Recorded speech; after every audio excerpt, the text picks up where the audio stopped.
네, 안녕하세요. 토이스코리아입니다. 이번 시간은 평생연금 배당 실천하기 27번째 시간이고요. 나름 괜찮은 장기 배당 소득원 플러스 고배당주 ETF 투자 전략에 대해서 말씀드릴 건데, 제가 좋아하는 몇 가지를 가지고 있습니다. 매월 말일 배당하고, 고정 배당이고, 시가총액도 마음에 들고, 종목 구성도, 그래서 모두 좋아라고 하는 주제로 한번 말씀드려 보겠습니다.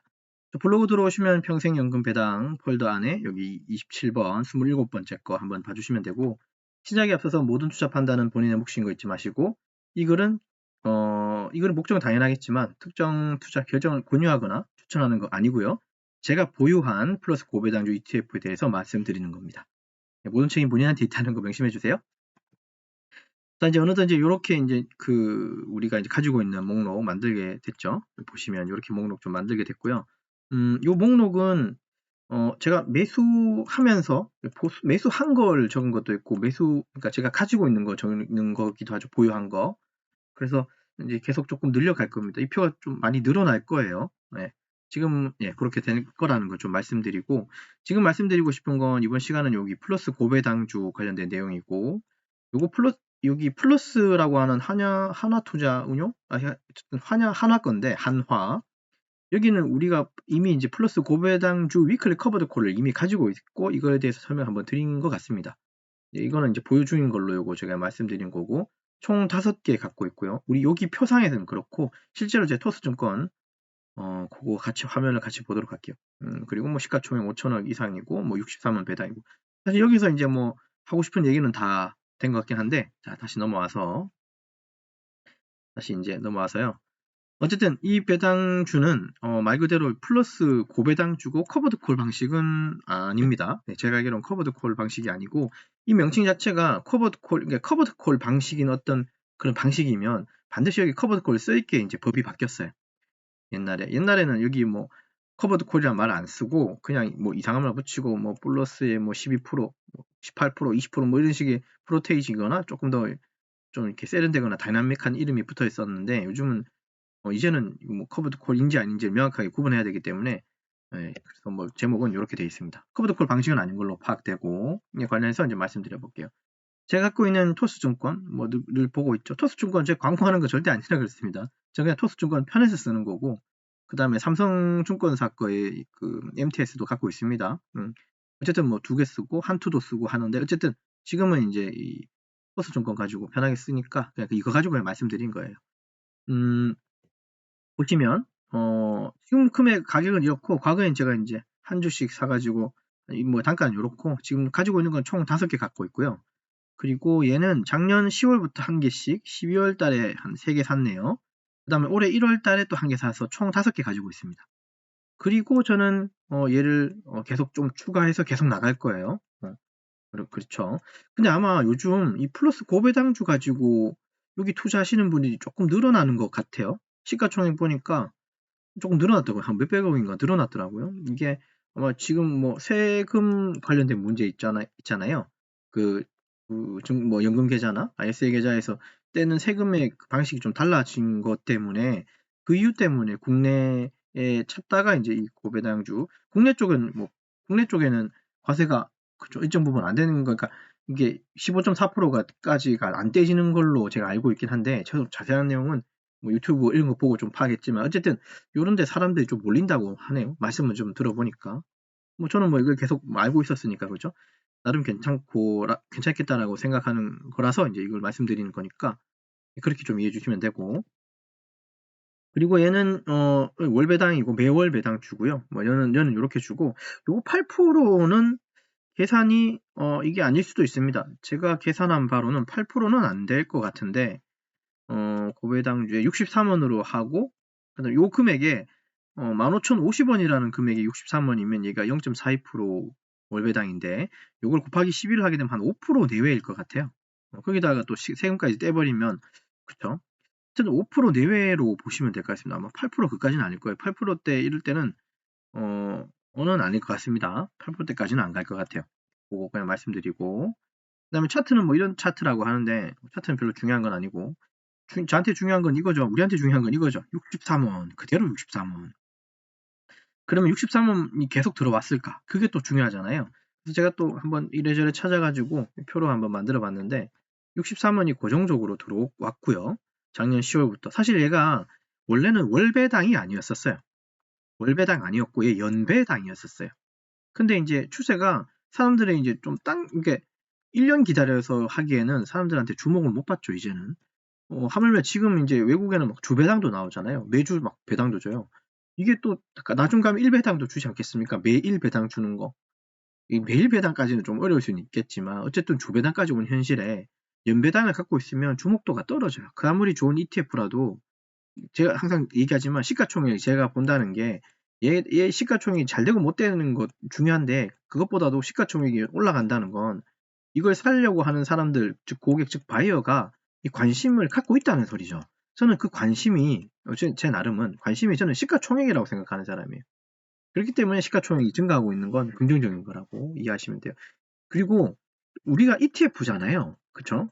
얘가 어떻게 잘 될까 못 될까 얘 사업성이 좋을까 말까 이게 중요한 게 아니라 이 운용사 하나는 괜찮은데 하나 괜찮을 거고 관련 이 ETF 지금 그 플러스 고배당에 들어있는 바스켓 안에 들어있는 이 종목들 있잖아요. 이런 종목들이 이제 잘 일을 해나가냐 그게 더 중요한 거고 근데 그것까지 우리가 신경 쓰지 않아도 되는 게 얘들이 이 많은 그 보유하고 있는 투자되고 있는 회사들 중에 한 개라도 잘못되면 이 ETF를 운영하고 있는 운용사가 얘를 가만두지 않겠죠. 편출을 한다 그랬잖아요. 그러니까 그것까지는 우리는 신경을 안 쓰면 되고 우리는 오롯이 이 배당이 정확하게 그 날짜에 나오는 것만 이제 보시면 된다 그랬죠. 그리고 내가 원하는 만큼만 수량을 늘려가면 된다고 제가 항상 얘기하는데 이것만 신경 쓰시면 돼요. 돈 생기면 이거 사고 그죠? 또 배당 받으면 또 배당주들에서 받은 그 배당 가지고 일정한 부분 쓰고 또 배당 재투자 또 하고 싶은데 이런 식으로 해서 배당을 늘려나가는 게 저는 맞다고 봅니다. 이해되셨죠? 어쨌든 63원인데 얘를 100개 보유하고 있으면 1년에는 75,600원 정도 수익이 생긴다는 소리예요. 이거 근데 이 똑같이 63원 정확하게 곱하는 건 아니에요. 왜냐하면 이게 또 세금이라는 게 존재하기 때문에 그렇습니다. 어쨌든 장기적으로는 그 배당 소득원으로는 좀 제 생각에는 괜찮은 것 같습니다. 제 나름의 판단은. 자, 요거 지금 요거 배당금 요게 이제 제가 아까 1년 원래는 연배당이었다가 뭐 바뀌었다고 말씀드렸는데 실제로 플러스 고배당주 요 사이트 들어가서 요거 찾아보면 요거 매급 지급 현황에 보면 63원이 이제 그대로 계속 이렇게 일정하게 들어왔는데 그게 시점이 작년 5월부터 해서 6월 초부터 해서 이제 이렇게 들어온 거예요. 실제로는 제가 연배당이라 그랬죠. 연배당은 조금 들쭉날쭉 했었어요. 이런 식으로. 들쭉날쭉 하다가 지금은 고정적으로 이렇게 들어오긴 하는데 얘도 이렇게 63원이 계속 들어올지 아니면 이게 얘도 배당 성장을 해서 좀 올라갈지 좀 이게 또 빠질지는 사실 모르는 부분이에요. 그럴 수 있죠. 어쨌든 추이상으로는 지금 몇 달째입니까? 둘, 넷, 여섯, 여덟, 한 9개월, 10개월째 63원 그대로 주는 건 긍정적인 겁니다. 예, 고정적으로. 그래서 뭐 마음에 듭니다, 저는. 그리고 근데 이제 이 과세 표준액이라고 제가 말씀드렸는데 63원에 대해서 55.4% 세금이 매겨지는 게 아니라 주당 과세 표준액이라고 하는 이 금액에서 제가 세금 매겨진다 그랬죠. 어떨 때는 제로고 어떨 때는 그죠? 63원이 아닌 44, 25 뭐 이런 식으로 나오긴 합니다. 이 계산은 어떻게 하는지 그죠? 이 운용사에서 어떻게 하고 있는지는 제가 깊이 그것까지는 잘 모르겠습니다만 어쨌든 비과세인 때도 있고 조금 덜한 반액 삭감은 아니 반익 그 세금을 좀 반 정도 내쓰는 경우도 있고 뭐 이런 경우가 있다고 보시면 돼요. 근데 작년까지 그러니까 연배당 했을 때는 100% 다 냈다 그죠? 이것 또한 좀 긍정적인 거죠. 어떨 때는 안 내는 달도 있으니까 세금을.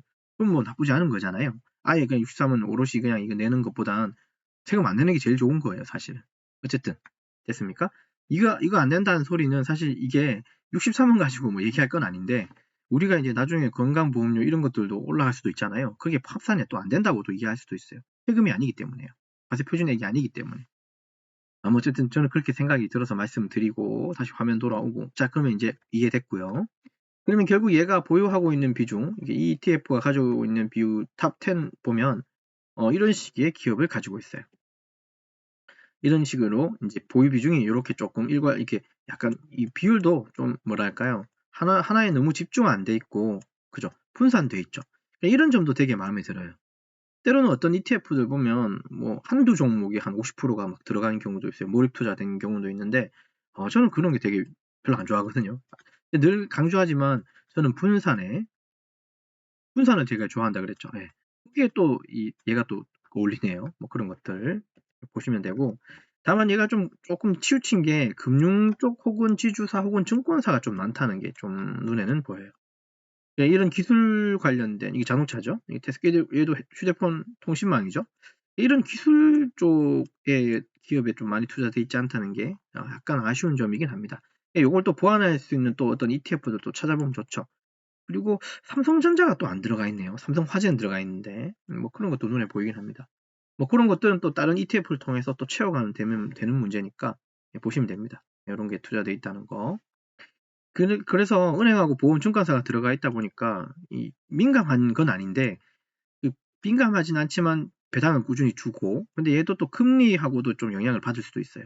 이 금융주다 보니까 금리 정책하고 배당률이 영향을 좀 받을 수 있긴 하지만 지금까지는 63원 그대로 고정배당 주고 있으니까 저는 나쁘지는 않다고 봅니다. 이해되셨죠? 자, 그러면 이제 장점, 단점 보면, 뭐 단점은 여기서 말했어요. 금리 정책에 좀 받을 수 있다는 거. 그게 이제 여기에 이제 내용 들어가 있다고 보시면 되고, 운용 보수라는 부분도 있긴 한데, 운용 보수는 제가 이만큼의 비용을, 이게 뭐 제로면 가장 좋죠. 이게 제로이면 가장 좋지만 제로일 리는 없고, 어느 정도 이게 운용 보수가 투자된다는 소리는 이렇게 생각해야 됩니다. 아, 내가 이용료를 내고 있는 거예요, 여러분. 내가 이 ETF 얘만 하나 사면 되는 거잖아요. 그러면 나머지 밑에 있는 여기 얘가 갖고 있는 어떤 기업들, 이런 것들, 자기 자산, 이런 자산들을 지가 관리하는 거잖아요, 회사가. 그게 이용료 혹은 관리비를 준다고 생각하시면 마음이 편해요. 이거를 싼 운용 보수를 찾기 위해서, 물론 그런 데 많겠죠. 물론 그것 때문에 또 이런 회사들도 경쟁하잖아요. ETF 회사들도 경쟁할 테지만, 어차피 내는 돈이라고 저는 생각해요. 우리가 아파트에 살고 어디에 살면 관리비 내고 수도세 내고 전기세 내잖아요. 맞습니까? 제 말 맞죠? 그리고 기본 요금이라는 게 항상 존재하죠. 예, 맞습니다. 그렇게 생각해 주셨으면 좋겠어요. 그래서 저는 0.23%, 뭐 0.4%, 0.7%가 많다 적다 그 얘기는 하고 싶지는 사실 않아요. 제 마인드는. 자, 그냥 장점만 봅시다. 그래서 이거는 그냥 이해가 됐을 것 같고, 월 배당이고, 배당 수익률은 이건 아닐 것 같고 한 5%, 6%대라고 보시면 좋고, 그래서 장기 배당, 어쨌든 은행보다는 1%, 2%더 주는 거니까 저는 뭐 그거 긍정적으로 생각합니다. 됐고, 그리고 여러 분야에 좀 들어가 있는데, 다만 아쉬운 게 조금 이게 편중돼 있는 게 약간 아쉽긴 해요. 금융주 관련된 건 저도 좀 우리 많잖아요. 근데 조금 금융 말고 기술주도 조금 많이 좀 들어가 있으면 좋겠는데, 그게 좀 아쉽고. 어쨌든 분산 투자가 돼 있으니까 뭐 안정적인 수익을 좀 기대할 수 있겠죠. 이런 장점들 생각하면서 보면 좋겠습니다. 되셨죠? 그리고 말씀드린 김에 한 가지 더 말씀드려보죠. 우리가 가지고 있는 플러스 고배당주, 그 다음에 위클리 커버드 콜이 있고, 그 다음에 고배당주가 있고, 그 다음 제가 다시 말씀을 드리진 않았지만, 우리가 요거 가지고 있지만 요거 가지고 있는 게 사실 요것도 더 있긴 합니다. 그러니까 요거는 제가 요건 매수 두 개는 요거 한 것 같고, 요건 매수 안 한 것 같긴 한데, 시간이 되면 얘들도 매수를 혹은 추가를 해서 좀 말씀을 좀 드리려고 해요. 플러스에서 나온 요거 같은 경우는 고배당주 시리즈 뭐 이런 식으로 제가 묶으려고 그랬어요. 사실 영상 찍으면서. 근데 얘는 제가 가지고 있지 않거든요. 그래서 묶기가 좀 애매해서 그냥 요거만 말씀드렸고, 요건 있다고 말씀드린 거예요. 요거 두 개나 아마 있을 것 같은데, 얘들은 월중 배당이라서 지금 월말 배당 거 지금 얘기하는 와중이라, 그래서 이제 요거는 지금 빠진 겁니다. 어쨌든 플러스에서 운영하고 있는 상품들은 요거가 저한테 목록이 있고, 요거 관련해서도 한번 그 영상을 한번 찍도록 할게요. 되셨죠? 플러스에서 고배당하고 코덱스에서 삼성 채권 홍합인가? 뭐 있었던 것 같긴 한데, 어쨌든 뭐 그것도 기회가 되면 좀 말씀드리도록 하겠습니다. 되셨나요? 나머지 내용들은 읽어보시면 앞서서 했던 말들 그냥 계속 반복이라서 읽어보시면 되고, 그래서 이제 이번 시간에 이제 설명드린 그 말씀 좀 리뷰하자면, 평생연금 배당 실천하기 27번째 시간이고, 나름 괜찮은 장기 배당 소득원으로 플러스 고배당주 ETF 투자 전략 말씀드렸고요. 제가 좋아하는 뭐 월배당에 고정배당에 시가총액의 종목 구성들, 제 나름에는 뭐 좋아라고 표현했습니다. 그래서 그거 참고하시면 되고, 끝으로 늘 강조하지만 모든 투자 판단과 결정은 본인의 몫인 거 잊지 마시고요. 성공 투자하셨으면 좋겠습니다. 시청해주셔서 고맙습니다.